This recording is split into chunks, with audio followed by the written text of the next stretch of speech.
नमस्कार मंडळी, काय मजेत ना? अहो तुम्ही आता खूपच मजेत असणार आहात. का माहितीये का? आजच्या व्हिडिओमध्ये तुम्हाला खूप कमाल माहिती मिळणार आहे. आज आपण बऱ्याच दिवसांनंतर म्युच्युअल फंड्सवरती एक व्हिडिओ बनवतोय. आणि कोणत्या प्रकारचं म्युच्युअल फंड माहितीये? Liquid mutual fund.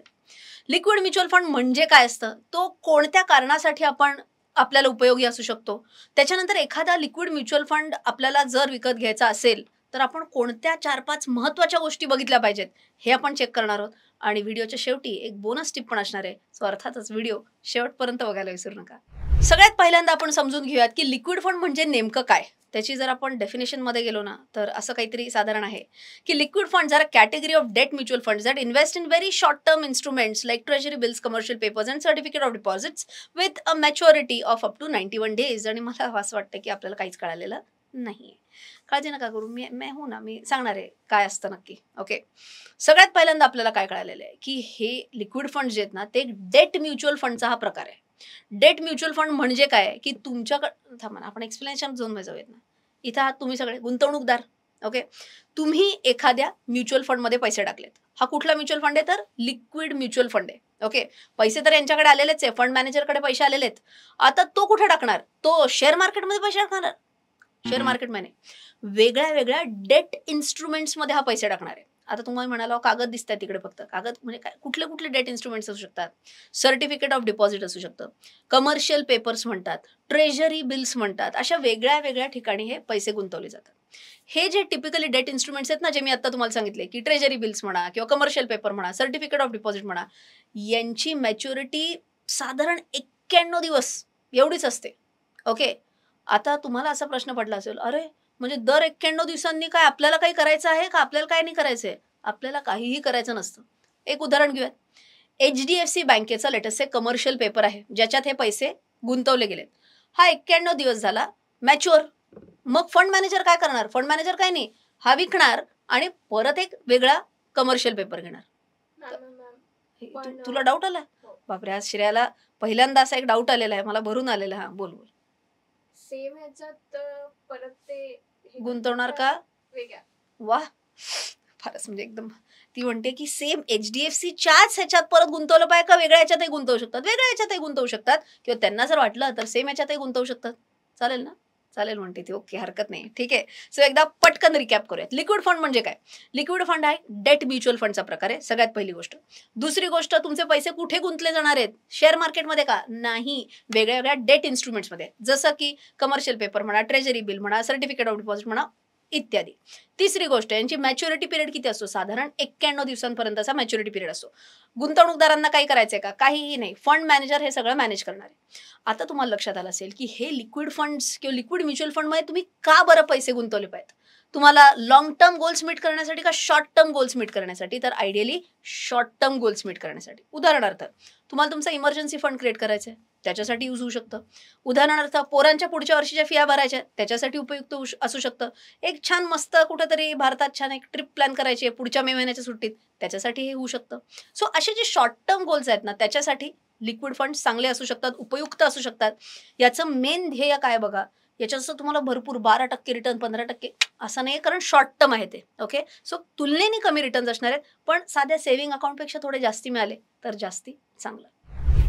आता वळूयात सगळ्यात महत्त्वाच्या मुद्द्याकडे की तुम्ही एखादा लिक्विड म्युच्युअल फंड नक्की निवडावा तरी कसा? ओके. याच्यासाठी मी आली एका वेबसाईटवर tickertape.in. ओके. इथं तुम्ही आला ना की तुम्हाला इथं स्क्रीनर दिसेल. स्क्रीनरवरती जायचं आहे आणि स्क्रीनरवरती गेला तुम्हाला इथं म्युच्युअल फंड्स मी चूज करून स्टार्ट स्क्रीनिंग असं म्हणलेले, बरोबर. आता तुम्ही म्हणाल लिक्विड फंड मला कुठं दिसत नाही. आपण आता काय म्हणलेलं, डेट म्युच्युअल फंडचा प्रकार आहे. सो मी इथं डेट म्युच्युअल फंडमध्ये क्लिक केलेलं आहे आणि इथे मला दिसतोय बघा लिक्विड फंड. ओके. आता लिक्विड फंडमध्ये केल्यावरती टिपिकली काय असतं सांगते. जेव्हा आता आपण 5 पॅरामीटर्स बघणार आहे, एखादा लिक्विड म्युच्युअल फंड जो चांगला असू शकेल. परत सगळ्यात महत्त्वाची गोष्ट, हा व्हिडिओ रेकमेंडेशनसाठी नाही. तुम्हाला जो हवा आहे त्या लिक्विड म्युच्युअल फंडमध्ये तुम्ही पैसे गुंतवू शकता. मी तुम्हाला शिकवतेय की काय पद्धतीने तुम्ही शॉर्टलिस्ट करू शकता. ओके. सगळ्यात पहिल्यांदा कायम लक्षात ठेवा, AUM ॲसेट अंडर मॅनेजमेंट जेवढं जास्ती तेवढं चांगलं. ओके. अतिरेकी जास्ती असलेलाही चांगला नाही, बट जेवढा जास्ती तेवढं चांगलं. ओके. सो AUMला मी काय करते माहिती आहे का, आपण इथे एक स्लायडर दिलेला आहे बघा त्यांनी. आपण साधारण लेटेस्ट म्हणूयात 20,000 करोडच्या वरतीचा तरी AUM हवा. तुम्ही म्हणाल रचना 20,000च का, 25,000 पाहिजे आम्हाला, ठीक आहे तुम्ही 25,000 करा, 26,000 करा. तुम्ही म्हणाल नाही रचना आम्हाला 30,000 करोड पाहिजे. अहो 30,000 करोड करा, मला काही प्रॉब्लेम नाही आहे. ओके, इथे तुम्ही स्लायडरने तुम्हाला हवं आहे तसं तुम्ही करू शकता. अगदी लेटेस्ट चलो 25,000च्या आसपास करायचं असेल तसं करूयात. ओके, यांनी मला काय आलेलं आहे, यांनी आलेले आहेत मला 7 लिक्विड म्युच्युअल फंड्स, तुम्हाला स्क्रीनवर दिसतातच आहेत. ओके, पहिला मुद्दा कळाला, जेवढं जास्ती एव्हीएम तेवढं चांगलं. आता मी म्हणेन परतावा किती मिळतोय, हे बघा सिंपल आहे. सेव्हिंग अकाउंटपेक्षा जर कमी मिळत असेल तर अर्थच नाही आहे काही. सेव्हिंग अकाउंटपेक्षा मला जास्ती नक्कीच पाहिजे आणि एफडीच्या आसपासच्या मला तर का नाही. ओके, सो याच्यासाठी आपण इथं तुम्हाला बघितलं ना तर इथे एक CAGR 3 इयर CAGR दिलेला आहे. आता याच्यावर जर मी क्लिक केलं तर तुम्हाला इथे दिसेल हायेस्ट टू लोएस्ट असं सॉर्ट झालेलं आहे. सगळ्यात जास्ती ते सगळ्यात कमी. सगळ्यात जास्ती कोणी बघा, Aditya Birla sun life liquid fund, दुसरा ॲक्सिस लिक्विड फंड आणि तिसरा Nippon India liquid fund. Okay, निप्पॉनचं पण हे 3 तुम्हाला इथे दिसत आहेत. पण एवढ्या एकाच पॅरामीटरवर करायचं का नाही. आता तुम्हाला वाटलं नाही आम्हाला ना, हे तर 3 वर्षांचं तुम्ही सांगताय, आम्हाला 1 इयरसाठी पण चेक करायचं आहे. नो वरीज, तुम्ही काय करू शकता, ॲड फिल्टर म्हणायचं. इथं रिटर्न्समध्ये गेला तुम्ही, रिटर्नमध्ये बघा इथं 1 इयर रिटर्न दिसतोय तुम्हाला. मी ॲब्सोल्यूट रिटर्न 1 इयर क्लिक केलं आणि म्हणलं चलो डन. 1 year returns. आता आपण highest to lowest 1 year return हायेस्टमध्ये कोण आहे बघा, Axis liquid fund highest return 7.27%. बघा सेव्हिंग अकाउंटपेक्षा खूपच जास्ती, एफडीपेक्षाही थोडं जास्ती आहे. त्याच्यानंतर आदित्य बिर्ला सन लाईफ दुसऱ्या नंबरवर आहे, निप्पॉन इंडिया तिसऱ्या नंबरवर आहे. तेच 3 नाव आले आहेत माझ्यामध्ये, थोडंसं शफल झालेलं आहे पहिला आणि दुसरा पोझिशन. आता एक महत्वाचा मुद्दा काय तो, रिटर्न्स तर आहेत पण किती जोखीम घेतलेली आहे हा परतावा मिळवण्यासाठी, हे पण तेवढंच महत्वाचं आहे. एक छोटंसं उदाहरण जर तुम्हाला द्यायचं झालं तर सध्या क्रिकेट चालूच आहे म्हणून क्रिकेटचं उदाहरण घेते. एखादा फलंदाज आहे, तो त्यांनी 100 रन मारले आणि 100 रनसाठी सारखा तो हवेतच मारत होता, 100 रन केलेले आहेत. दुसरा फलंदाज सारखे ग्राउंड स्ट्रोक्स मारत होता. ओके, आणि ग्राउंड स्ट्रोक्सनी 4 मारून त्यांनी 100 रन केलेले आहेत. आता दोघांनी परतावा तर तेवढाच दिला, 100 रनच दिलेले आहेत. पण रिस्क कोणी कमी घेतली, तर ज्यांनी ग्राउंड स्ट्रोक्स मारली त्यांनी रिस्क कमी घेतली. मला कोणता म्युच्युअल फंड हवा, जो परतावाही चांगला देईल आणि जो रिस्क कमी घेईल. ओके, याला म्हणायचं असतं शार्प रेशो.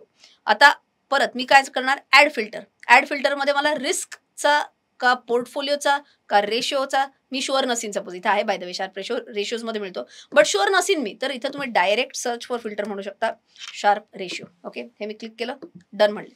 मी काय म्हणलं, मला जोखीम तर कमीत कमी पाहिजे आणि मला परतावा जास्ती पाहिजे. ओके, सो इथं जर तुम्ही बघितलं तर शार्प रेशो आला आणि आपण याला सॉर्ट करूया हायेस्ट टू लोएस्ट. अर्थात कायम लक्षात ठेव, Sharpe ratio higher the better, जेवढा जास्ती तेवढा चांगला.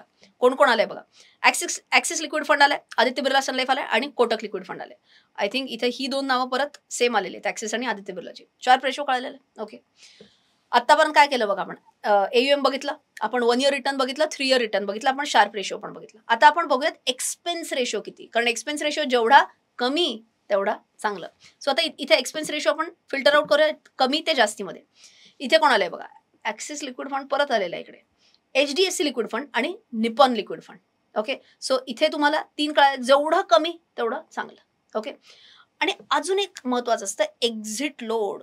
एक्झिट लोड तुम्हाला इथं चेक करायचं असेल तर परत मी म्हटलं सर डायरेक्ट तुम्ही शुअर नसेल कुठल्या कॅटेगरीमध्ये, डायरेक्ट सर्च करा, एक्झिट लोड डन म्हणा. हो, एक्झिट लोड सगळ्यांचं ऑलमोस्ट सेमच आहे, सो असं काही ह्याच्यात एवढं मोठी गोष्ट नाही आहे.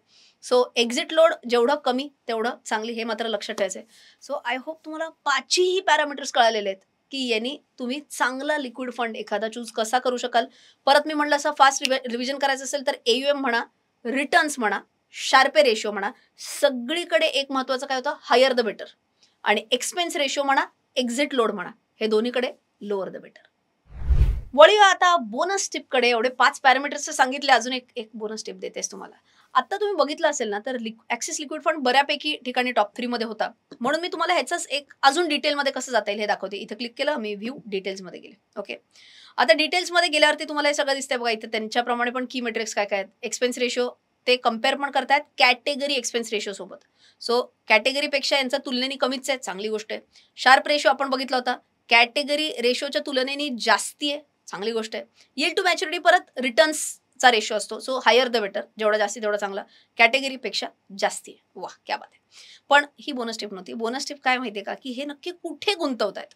आता जर तुम्ही बघितलं ना, तुम्हाला इथं करंट होल्डिंग्स दिसतील. करंट होल्डिंग तर आहेच आहेत, पण तुमचे जेवढे पैसे आहेत ना ते कमर्शियल पेपरमध्ये गुंतले जात आहेत, सर्टिफिकेट ऑफ डिपॉझिट्समध्ये, ट्रेजरी बिलमध्ये, कॉर्पोरेट डेट, हे सगळ्या ठिकाणी मॅक्सिमम पैसे गुंतले जात आहेत.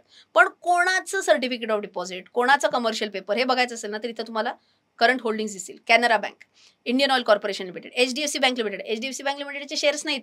HDFC बँक लिमिटेडची FD पण नाही. यांचं एखादं कॉर्पोरेट डिपॉझिट असू शकेल किंवा कमर्शियल पेपर असू शकेल. ओके, किती टक्के टोटल होल्ड केलेलं हे सगळं तुम्हाला दिसतंय. ओके, बट तुम्हाला एक पॉईंट दिसतोय इकडे, क्रिसिल A1+, इक्रा A1+ किंवा केअर A1+. आता तुम्ही म्हणाले A1+ म्हणजे काय? हे एक रेटिंग दिलं जातं. A1+चा अर्थ असा आहे की इथं हायेस्ट तुम्हाला शॉर्ट टर्म सेफ्टी आहे आणि क्रेडिट रिस्क खूप तुलनेने कमी आहे. ओके, हे रेटिंग कोण देत आहे? तर वेगळ्या क्रेडिट रेटिंग एजन्सीज देत आहेत. सो तुम्ही जेव्हा एखादा म्युच्युअल फंड चूज करताय तेव्हा होल्डिंग्सही चेक करा आणि रेटिंग काय, ज्याच्यात त्यांनी पैसे गुंतवलेले आहेत त्या इन्स्ट्रुमेंटचं रेटिंग काय हे सुद्धा चेक करा. जेवढं चांगलं रेटिंग तेवढं आपल्यासाठी चांगलं. आय होप तुम्हाला आजच्या व्हिडिओमधनं भरपूर काय काय शिकायला मिळाले असेलच. आणि जर तुम्हाला असं वाटत असेल की रचना, आज जसं तू आम्हाला लिक्विड म्युच्युअल फंड्सबद्दल सांगितलं तसं तुम्ही आम्हाला एखाद्या वेगळ्या कॅटेगरी ऑफ म्युच्युअल फंडबद्दल पण सांगा. तर तुम्हाला कोणत्या कॅटेगरीबद्दल जाणून घ्यायला आवडेल, त्या कॅटेगरीचं नाव मला कॉमेंट सेक्शनमध्ये सांगा. ज्या कॅटेगरीसाठी सगळ्यात जास्त रिक्वेस्ट येतील तो व्हिडिओ मी नक्की बनवीन. अशाच एका चांगल्या व्हिडिओमध्ये भेटूया पुढच्या वेळेला. तोपर्यंत नमस्कार. तुम्ही अनेक सोशल मीडिया प्लॅटफॉर्म्सवर अशा जाहिराती बघितल्या असतील. प्लीज नोट करा, हे सर्व फ्रॉडस्टर्स आहेत आणि तुम्हाला कायम हे स्टॉक टिप्स आणि खूप जास्ती रिटर्न्स प्रॉमिस करतील. मी कोणतेही कॉल्स देत नाही, मी कोणतीही ॲडवायझरी सर्व्हिस पण देत नाही. मी फक्त आणि फक्त ज्ञान देते, तेही माझ्या यूट्यूब चॅनलवरून आणि माझ्या वेबसाईट्सवरून रचनारानडे.com आणि रचनारानडे.in वरून.